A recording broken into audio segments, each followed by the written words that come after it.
Olá pessoal, bem-vindos ao nosso canal do YouTube e a gente está aqui para falar de um tema muito importante que é a questão do luto.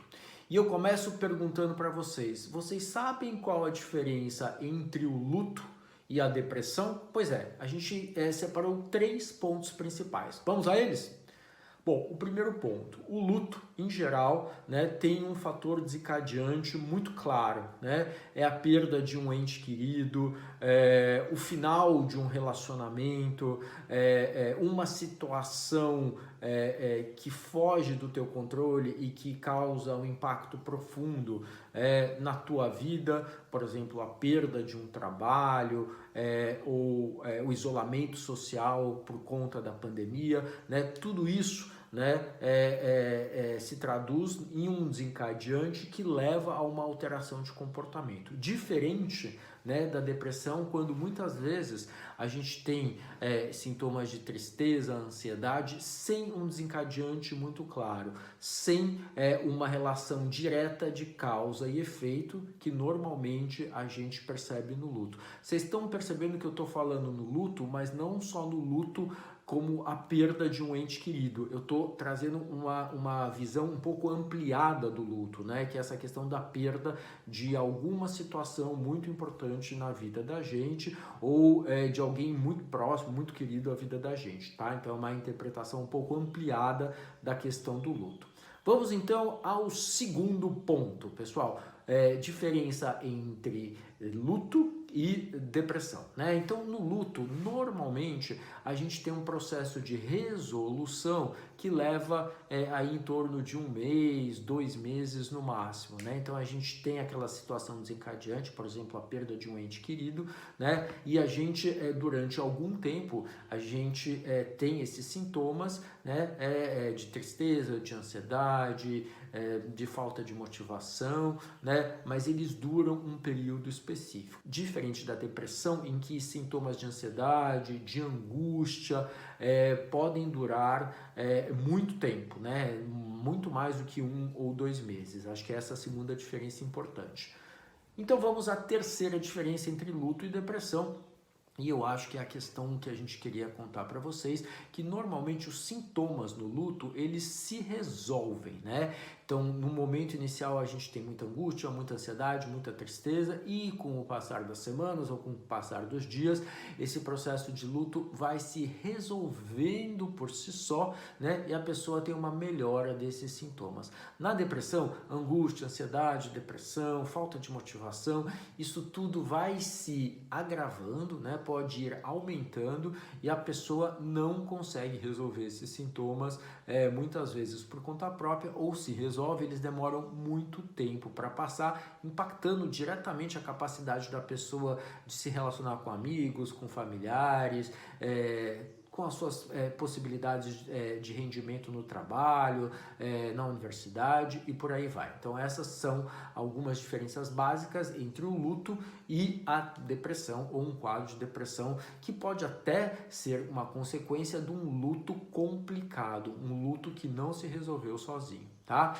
Pessoal, e acho que eu queria trazer algumas observações adicionais em relação a essa questão do luto. A primeira delas é falar um pouquinho sobre as fases do luto.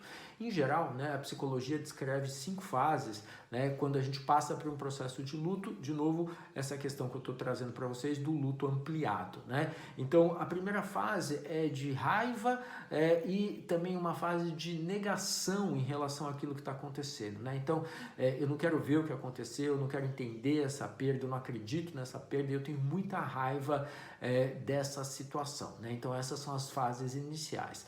Aí a gente passa por uma fase intermediária que é uma fase de depressão, né? A gente fica triste, né, porque a gente percebe que teve uma perda concreta, né? E aí a gente caminha para as fases seguintes, que são as fases de aceitação, né, e de resolução, né? Eu percebo, né, eu negocio comigo mesmo, eu percebo que eu realmente tive uma perda, eu entendo essa perda, percebo o impacto que essa perda tem na minha vida, mas eu entendo também que é fundamental seguir em frente. Né? Então, essas seriam as fases de resolução do processo de luto, de um processo de luto que não se complica. Se eu fico retido em alguma das fases anteriores, raiva, negação ou depressão, muitas vezes esse luto pode demorar muito mais para se resolver do que ele se resolveria naturalmente, tá? Então acho que esse é um outro ponto importante. Uma outra observação que eu queria colocar para vocês é que em função da pandemia, né, a gente tem vivenciado alguns processos de luto que são muito particulares, né? Então, por exemplo, para as famílias, para as quase 150 mil famílias brasileiras que perderam um ente querido, né, muitas vezes elas não podem se despedir completamente, né, dessa pessoa, de um pai, de uma mãe, de um filho, de um irmão,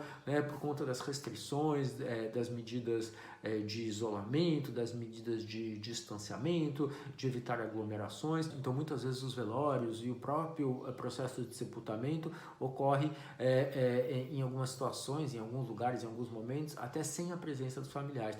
Então, é mais difícil, né, a gente elaborar esse processo de luto, né, dessa forma, né, da gente não conseguir concretizar essa despedida. Então, acho que esse é um outro ponto importante que eu queria discutir com vocês.